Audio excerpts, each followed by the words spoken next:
Friends, welcome to my workplace at Ranaghat, West Bengal, India. While doing this surgery, some thoughts peeped into my mind. Let me share those thoughts with you. You can see in this case there is a whitish patch sitting over the posterior capsule. What is it? Is it a posterior polar cataract or is it a posterior subcapsular cataract? Now look carefully. This whitish patch is homogeneous. When you see a homogeneous grayish white patch sitting over the posterior capsule or sticking to the posterior capsule, 99.9% time it will be a posterior subcapsular cataract. But if the patch has onion whorled appearance, if it is not homogeneous, most of the time it will be posterior polar cataract. It will be firmly adherent to the posterior capsule, and while removing that white patch, PC rent will occur. But if the patch is like this, a homogeneous patch, most of the time it is posterior subcapsular cataract and it will come off very easily, leaving behind a healthy posterior capsule. This surgery is almost halfway. The nucleus is being managed now. Half of the nucleus has been managed, and this is the other half, and it is coming off very nicely. And we must be more careful while removing the epinucleus than while removing the nucleus. And now you can see there's a thick sheet of cortex, and the posterior capsule is having that white plaque or white opacity in front of it. So I'm little worried at this time, so what I'm going to do is I'm going to remove the cortical matter from periphery first.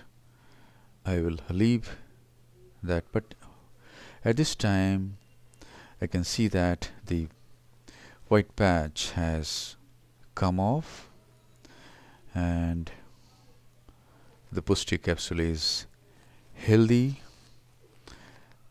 So this is a posterior subcapsular cataract. So in this case, if you have observed it very carefully, I did hydrodissection because I was almost 100% sure that this is a posterior subcapsular cataract. I did a hydrodelineation because I wanted to remove the nucleus over that thick epinuclear sheet or thick epinuclear cushion. And now this is hydro polish. I am using fluid jet to polish the posterior capsule. That's it. Nicely polishing the posterior capsule. And now a foldable intraocular lens is being implanted, keeping the anterior chamber formed by irrigation. We can call it hydroimplantation. And this is a foldable monofocal non-aspheric intraocular lens. The lens has been placed in the capsular bag.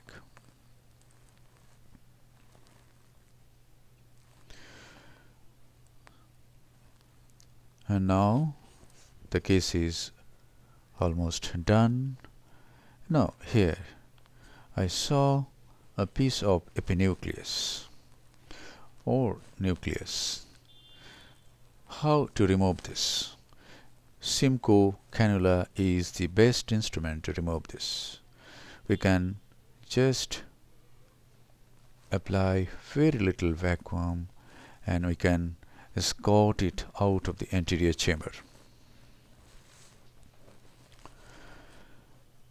And now this is a bit of moxifloxacin, and then the stab incisions are closed by hydrating corneal stroma on either side of these stab wounds, hydrating by balanced salt solution. And now this is the final lavage of the anterior chamber. I do it in all cases because doing this I get a very quiet anterior chamber. After 4 hours there are very minimal cells and flare in the anterior chamber in all of my cases. And then the integrity of the wounds are checked and the case is concluded. Thank you very much for watching. Hope this video will change your ideas about posterior polar cataract.